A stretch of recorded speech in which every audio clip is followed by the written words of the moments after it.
ಒಬ್ಬ ಪಂಡಿತನ ಬಳಿ ಒಂದು ಹಸುವಿತ್ತು. ಆ ದಿನ ಊರಲ್ಲಿ ದೇವರ ಪಲ್ಲಕ್ಕಿ ಹೊರಡಬೇಕಾಗಿತ್ತು. ಕೆಲಸ ಬಹಳ ಇತ್ತು. ಬೆಳಗ್ಗೆ ಪಂಡಿತನು ಹಸುವಿನ ಹಾಲು ಹಿಂಡಿ ಹಸುವನ್ನು ಊರಿನೊಳಗೆ ಬಿಟ್ಟನು. ಹಸು ಹೋದ ಮೇಲೆ ಅದು ಯಾರಾದರೊಬ್ಬರ ಶೇಂಗಾ ಅಂದರೆ ಕಡಲೆ, ಮೂಂಗ್ಫಲಿ ಹೊಲಕ್ಕೆ ಹೋಗಿ ತಿನ್ನಲು ಶುರು ಮಾಡಿತು. ಅಷ್ಟರಲ್ಲಿ ಊರಿನಲ್ಲಿ ದೇವರ ಪಲ್ಲಕ್ಕಿ ಹೊರಟಿತು. ಸಂಜೆ ಆಗುವವರೆಗೂ ಹಸು ಮನೆಗೆ ಮರಳಿ ಬಾರದಿತ್ತು. ಮರುದಿನ ಬೆಳಗ್ಗೆ ಪಂಡಿತನು ಇನ್ನೊಂದು ಊರಿನ ದೇವಸ್ಥಾನಕ್ಕೆ ಪೂಜೆ ಮಾಡಲು ಹೊರಟನು.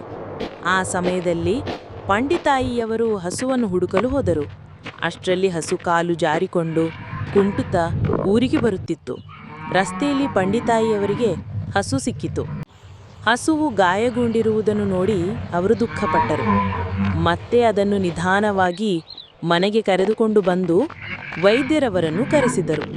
ವೈದ್ಯರವರು ಹಸುವಿಗೆ ಮಲಮಟಿಯನ್ನು ಹಾಕಿದರು.